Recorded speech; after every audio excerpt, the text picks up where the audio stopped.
Magandang umaga po sa inyong lahat. Ito po si Attorney Harold Respicio. Nagbigay po ng statement ang COMELEC kahapon, March 5, sa show ni Doris Begornia. Fake news pa rin daw si Attorney Harold Respicio. Mag-react po tayo.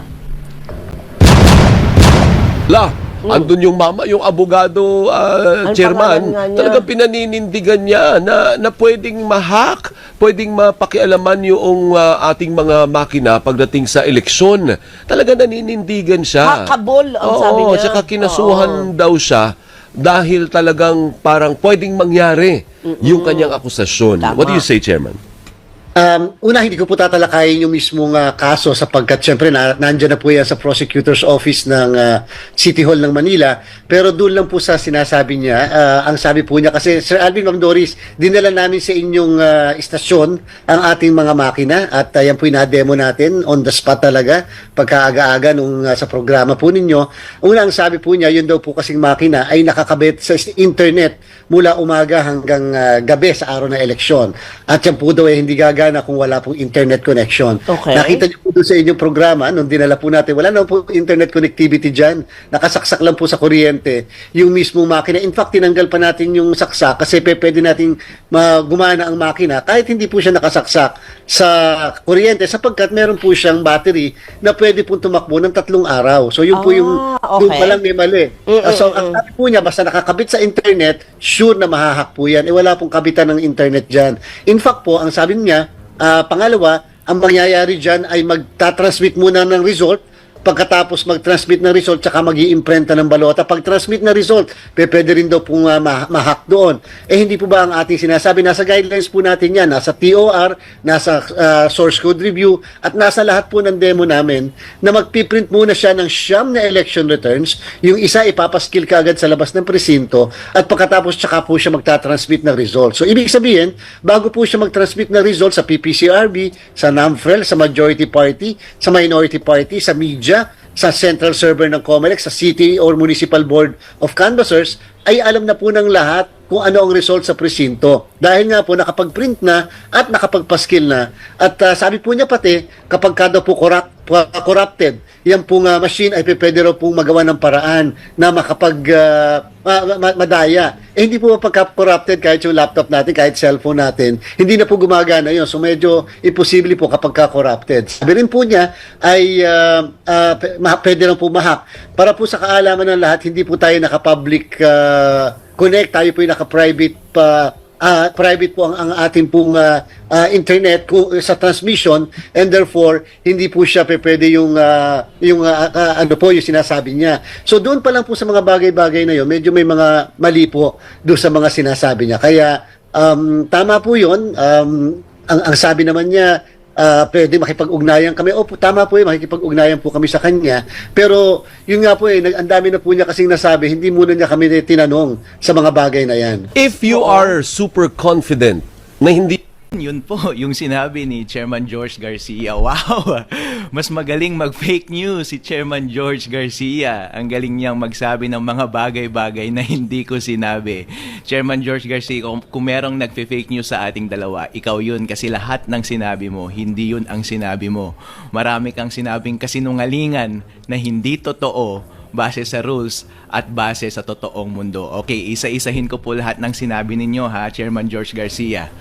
Number 1 na sinabi ninyo is about sa demo. Sabi ninyo, gumagana yung makina kapag hindi connected sa internet, tulad nga ng demo na ginawa ninyo sa mga host dyan sa show. Hindi naman yun ang point ko, Chairman George Garcia. As a matter of fact, ang explicit instruction nyo po ba, di ba, sa mga COMELEC officers, kapag demo lang, bawal talagang i-connect sa internet yung automated counting machines. Kasi kapag i-connect mo yun at magta-transmit ka ng data, yung server na pagtra-transmitan niya ay yung COMELEC server na. Hindi natin alam kung on na yun or kung on na, malamang production server na yun. Bawal mo nang padalhan ng demo data yung production data, bawal mong padalhan. Kaya sa demo purposes talaga, kahit sa totoong buhay, wag mo dapat ipadala yung totoong data sa production servers. Kaya magandang policy during demo na hindi connected sa internet yung mga voting machines. Kaso nga lang, on election day, connected ba sila sa internet? Ang sagot po dyan, Chairman George, hindi mo sinabi,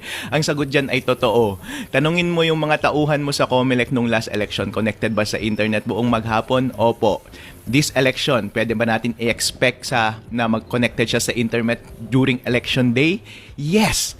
Kasi nga naman, doon sa reels ninyo, walang explicit na nakalagay doon na sinasabi na i-disconnect mo muna at saka mo lang i-connect kapag magta-transmit na ng data sa mga servers ng COMELEC.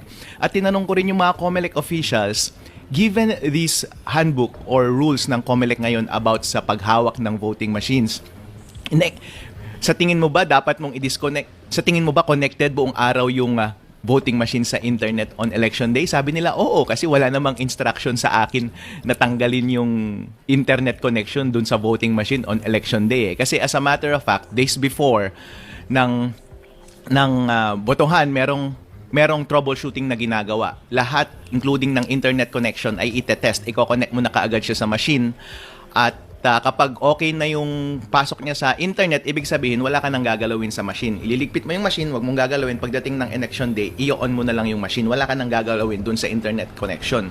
So, ang point ko dun is, pwede mong i-deduce talaga na connected siya sa internet throughout the day. Ang point ko dun is, dapat maging explicit sa rules natin na on the day of elections, dapat may instruction doon sa rules ninyo, Annex B ng COMELEC Resolution 11098 na nagsasabi doon na on election day, i-disconnect mo muna sa internet yung automated counting machine at i-connect mo lang siya after printing ng election returns. Yun lang po ang point ko, COMELEC Chairman. Kasi kapag hindi mo ginawa yun, kahit tanungin mo lahat ng mga teacher ngayon na nagbabantay ng mga presinto natin, hindi naman nila alam about sa IT eh. Hindi nila alam masyado tong issue na to. Siyempre, kung walang instruction, hindi nila gagawin. At kapag voluntaryo silang tatanggalin yung internet connection, sila pa ang madadali, sila pa ang papagalitan mo dahil gumagawa sila ng isang bagay na wala sa rules ninyo. Isa lang naman ang hinihingi ko, Chairman George, ang dami mong sinasabi na hindi naman mahalaga sa issue natin. Bakit ayaw mong i-disconnect sa internet yung automated counting machine bago at habang nagpiprint ng election return? Okay, yun po yung unang punto ninyo. Ang pangalawang punto po ninyo, sabi ninyo na sinasabi ko na nauuna yung sending ng transmission bago yung printing ng election returns. Hindi ko po sinabi yan. Sinasabi yan ng mga ibang mga commentators, mga ibang critic, pero hindi yan ang statement ko. Totoo po yan na nagsesend talaga base na rin sa rules ninyo na ang transmission ay nangyayari after ng printing ng election returns. Tama iyon. Ang point ko lang is, dapat bago ka mag-transmit ng data, wag mo munang i-connect sa internet. Kasi kapag connected yung counting machine sa internet at corrupted yung source code ng makina na yon, hindi mo naman pala kailangan ng internet kasi hindi ka pa magta-transfer sa COMELEC server di ibig sabihin, binigyan mo lang ng highway yung hacker para ma-access all that time yung makina at baguhin yung score sa loob. Therefore, mababago niya yung final score na nasa election returns. Di wala tayong kaalam-alam na iba pala yung final score sa totoong score na ibinoto ng taong bayan. Yun lamang po ang point ko, sir. Hindi ko kailanman sinabi na nauuna ang transmission kaysa sa printing. Kaya mahalaga talaga na tama na mauna yung printing, pero dapat yung printing bago at habang nagpiprint, hindi dapat connected sa internet yung automated counting machine para walang tsansa na mabago yung final score na nasa print. Period. Kasi kapag hawak na ng mga watcher yung final score na hindi na bago, malamang yun na rin ang ipapadala ng makina. Pwede mo nang i-connect sa internet yung makina at ipapadala niya na yung same score na yun sa server ng COMELEC. Napakalinaw naman po, di ba? Para ganun po ang yun po ang point ko. Okay, sa pangatlong point ninyo, sir, about sa corruption, halata talagang wala kayong alam sa computer. Ang sinasabi ninyo, ang lahat ng corrupted na gadget ay hindi gumagana. No, sir. Kasi ang akala mo kasi kapag sinabing corrupted yung laptop or corrupted yung cellphone or corrupted yung USB mo, hindi gumagana, di ba? Yun ang alam natin na corrupted. Pero maraming level ng corruption. Ibig sabihin lang ng corruption is hindi buo ang integridad ng source code or gumagawa siya ng isang bagay na hindi dapat niya ginagawa. Hindi ibig sabihin na hindi niya na totally pinapagana yung bagay na iyon. Ibig kong sabihin ay, habang ginagamit mo yung automated counting machine, for all intents and purposes, mukhang gumagana pa rin siya ng maayos. Pero hindi natin alam na merong idinagdag na daanan para sa isang masamang tao para manipulahin or magbigay ng instruction sa makina na yon habang connected yung makina sa internet. Yun po ang ibig sabihin ng corrupted. Kaya po doon sa nung January nga merong demo na pinakita sa Senate, 'di ba? Yung cellphone gumagalaw kahit hindi mo ginagalaw dahil na-access siya remotely. Yung cellphone na yun gumagana pa rin, hindi ba? Pero corrupted yung cellphone na yun kasi merong gumagawa siya ng isang bagay na hindi dapat niya ginagawa. Kasi kapag hindi hinahack yung cellphone na yun, gumagana naman siya, hindi mo alam na may nagbabantay na pala sa'yo. Akala mo, ang safe na safe ka. Corrupted siya kasi kapag gusto pala ng hacker at connected sa network, yung cellphone na yun, pwede niyang galawin yung cellphone na yun. At nakikita mo nga, ginagalaw yung cellphone na yun. Kaya nga po, kapag basta ang isang makina ay corrupt, ay gumagawa ng isang bagay na hindi dapat niya ginagawa, kahit hindi pa niya ginagawa yung masamang bagay na yun, pwede mong sabihin na corrupted.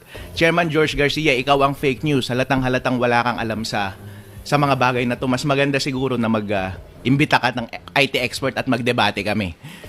Okay? Kasi ang ginagawa mo, strawman fallacies lahat to kasi nungalingan lahat, nagsasabi ka ng bagay-bagay na hindi totoo sa totoong buhay, hindi totoo sa rules, at hindi totoong sinabi ko. Okay, yung last point is yung private connection. Sabi mo, eto na naman. Wala ka talagang alam sa internet, Chairman George Garcia. Yung private connection na tinutukoy mo, ang sinesecure niya lang yan ay network. Kung baga sa boxing, sa maraming katawan, pwede kang suntukin. Pero pwede mong protektahan yung katawan mo, pwede mong protektahan yung ulo mo, pwede kang gumamit ng helmet.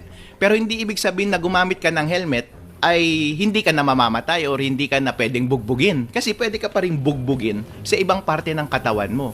Yung private connection, ang pinoprotektahan niya lang ay yung network habang nag-uusap yung automated counting machine at yung COMELEC server. Pero hindi yun yung point ko. Ang point ko ay iba. Yung mga suntok sa katawan ang point ko, hindi yung suntok sa ulo. Ang point ko is kahit safe yung network, kung bago ng election day or on the day of election ay corrupted na yung source code at merong daanan dun sa source code habang collected sa internet para sa isang hacker na mag-communicate doon sa makina na yon, ibig sabihin, pwede pa rin. Kahit nga private connection, actually dapat private connection ang gagamitin ng hacker kapag magbibigay siya ng instruction dun sa automated counting machines. Kasi maraming mga software service providers na ngayon na hindi na pumapayag kapag nagko-connect ang isang makina sa isang computer machine na hindi gamit ay private connection. Kasi best practice ngayon na sa buong mundo na bawal ka nang gumamit ng public connection. Dapat lahat private connection. Kaya wala nang kahit na sino mang developer ngayon na gumagamit ng public connection sa kahit na anong bagay. Pati nga kapag nag-i-internet ka, akala mo public connection yun, porket internet. Hindi, private connection yan. Kasi kapag titignan mo yung internet mo kapag nagbabrowse ka sa Google Chrome, ang nakalagay dan sa URL address, https:// yung S, ibig sabihin yun yung encryption, hashed. Ang encryption, ibig sabihin, pagkalabas ng data sa computer mo, i-encrypt niya muna para habang dumadaan siya sa highway, sa internet, sa wifi, sa kable sa dagat, doon sa satellite ni Elon Musk, hanggang doon sa destinasyon niya na computer, halimbawa sa server ng website na ina-access niya, encrypted pa rin siya at made-decrypt lang siya pagdating doon sa website na yun para kahit na anong atake na mangyari habang nasa daanan siya, ang tawag doon ay man-in-the-middle attacks, ay hindi mo siya mahahack doon sa network na iyon. Try mong baguhin yung HTTPS dyan sa Google Chrome mo, tanggalin mo yung S. Kasi ibig sabihin, hindi na siya private, public na yun kasi yung S parang secret yun eh. So, pag tagalin mo yung S, ang lalabas sa Google Chrome, 'di ba, sasabihin niya, your network connection is not secure, do not proceed, 'di ba? Kasi wala na talagang gumagamit ng public connection ngayon. Yung private connection, basic 'yan sa lahat ng computer program. Actually, ina-expect ko 'yan dito sa automated counting machines. Pero Sir Chairman George Garcia, yung hacker, ang gagamitin niya din ay private connection. Kasi kapag gagawin 'yun, kapag ako yung pagagawin mo, private connection yun kasi hindi ko kayang gawin na mag-connect sa isang remote computer katulad ng ACM galing sa isang hacker server, galing sa labas using the internet. Maraming service providers na hindi papayag na i-connect mo siya doon remotely gamit ang isang public network. Dapat encrypted yung traffic na iyon. Kaya Fake news ka, Chairman George Garcia, kapag sinasabi mo na porket private connection ay hindi na pwedeng ma-hack. Hindi totoo yan. Pwede pa rin ma-hack kasi yung hacker mismo, private connection ang gagamitin niya para i-hack yan. May hack kasi corrupted yung source code at meron ng sariling daan yung source code para sa isang hacker na gawin yung dayaan at yung daanan na yon ay private connection. Alright? Chairman George Garcia, kapag ikaw ay nag-e-explain, akala mo alam mo lahat at pinapalabas mo na sinungaling ako at nagsasabi ka ng mga bagay-bagay na hindi totoo, na hindi ko naman sinabi, hindi totoo base sa mga rules, hindi totoo base sa totoong practice sa IT. Ikaw ang fake news, Chairman George Garcia, dapat ikaw ang kinakasuhan eh.